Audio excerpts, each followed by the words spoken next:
The smoke was still rising from the chimney, but everyone inside was already dead. The Hinterkaifeck farm murders, one of the most haunting, unsettling, and deeply disturbing unsolved crimes in European history, a case that seems to resist every attempt at explanation, where every clue opens another door, where every discovery leads not to answers, but to deeper uncertainty, where silence becomes heavier the longer you stare into it, and where an isolated farmhouse in rural Germany turns into something closer to a nightmare than a home. The farm stood alone, surrounded by dense woods, endless fields, and dirt roads that disappeared into fog, a place where the nearest neighbor lived far enough away that sounds carried slowly through the air, where nightfall arrived early and stayed long, where strange noises could echo across the land and dissolve before anyone could trace where they came from, where fear could grow quietly inside walls no one else could see. For days, the town noticed something was wrong. The mail went uncollected, the little girl did not appear at school, the family did not attend church, deliveries were left outside the gate, yet the farm did not look abandoned. Smoke continued rising from the chimney, animals were fed, the barn doors were opened and closed, someone moved across the property at night, and the farm continued breathing, slowly, methodically, unnaturally. No one knew that the family was already dead.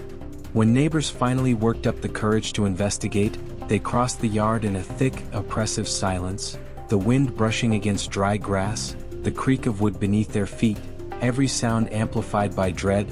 They stepped into the barn, unsure, calling out for the family, yet there was no response, only the echo of their own voices, bouncing back at them like faint whispers from another time, until they lifted the hay, and saw the bodies, carefully stacked, placed with intention, almost gently, as if the killer had taken time, as if the killer was not rushed, as if the killer remained there with them. The parents, the daughter, the granddaughter, all with shattered skulls, struck by a mattock with enormous force, yet arranged afterward, covered as if someone wanted to hide them or protect them, or simply delay the moment when the truth would be discovered. And nearby, in separate rooms of the house, more bodies, more evidence of something cold, patient, deliberate. But what chilled investigators was not just the brutality of the crime. It was everything that happened afterward.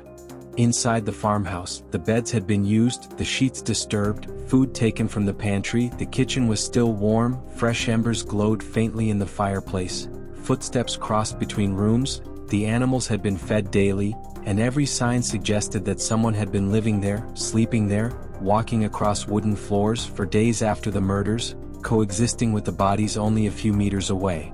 Whoever did this did not flee. They stayed. They made themselves at home. The family had reported strange things even before the murders, unexplained noises from the attic, footsteps overhead in the middle of the night, objects disappearing, a newspaper no one in the house subscribed to appearing mysteriously on the table, keys vanishing without explanation, and most unsettling of all, footprints found in the snow leading up to the farm, but none leading away. Police dismissed these reports at the time, attributing them to paranoia, imagination, or superstition fueled by isolation. Yet after the murders, when investigators climbed into the attic again, they found clear signs someone may have been living there, straw disturbed, footprints, a place where a person could lie still in the dark, silently listening to the family below, hearing every conversation, every movement, every vulnerable moment, watching them, waiting, studying their lives from above. For how long? No one knows. Theories grew quickly, rumors spreading across the countryside. Some believed it was a vagrant or escaped convict. Others suspected someone familiar with the property, someone trusted, someone who knew the family's routines, their habits, their weaknesses, someone capable not only of killing them, but maintaining their lives afterward, feeding their animals, tending to their farm, acting as if nothing had changed. Some witnesses claimed they saw smoke coming from the chimney days after the estimated time of death. They saw shadows moving in the windows, heard faint noises, the sound of boots on wood, but fear kept them away, fear of what, or who, might be inside. Investigators examined suspects for years, estranged relatives, disgruntled workers, men fueled by jealousy, greed, resentment, or obsession. Yet each lead fractured under scrutiny, every promising suspect dissolved into uncertainty, alibis bent but rarely broke, motives appeared strong but always incomplete, and every time investigators thought the case was narrowing, It expanded again. The farm became a labyrinth of unanswered questions, a place where logic seemed to bend, where silence whispered, where the past lingered in the air like cold fog, refusing to dissipate, refusing to let the story settle into a single explanation.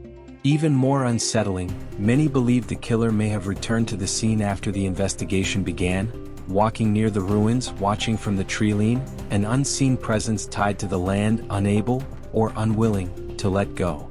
Eventually, the farmhouse was demolished, the soil turned over, the walls erased, yet locals claimed that sounds remained, footsteps across ground where floors no longer existed, faint knocks in the night, voices carried by the wind, as if something never left, as if the story continued replaying itself in endless, invisible loops.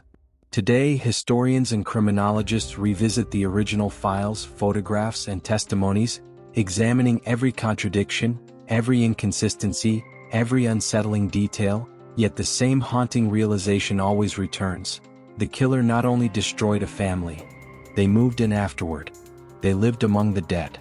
They walked through their rooms, fed their animals, warmed themselves by their fire, while smoke rose silently into the sky, a signal of life above a house already claimed by death. The case remains unsolved, and perhaps it always will, lingering like a shadow across the fields of Hinterkaifeck, a reminder that some mysteries do not fade with time, they wait quietly in the places where silence is deepest. If you want more stories like this, please consider leaving a like and subscribing. It truly helps the channel grow, and allows us to continue exploring real, chilling investigations like this one.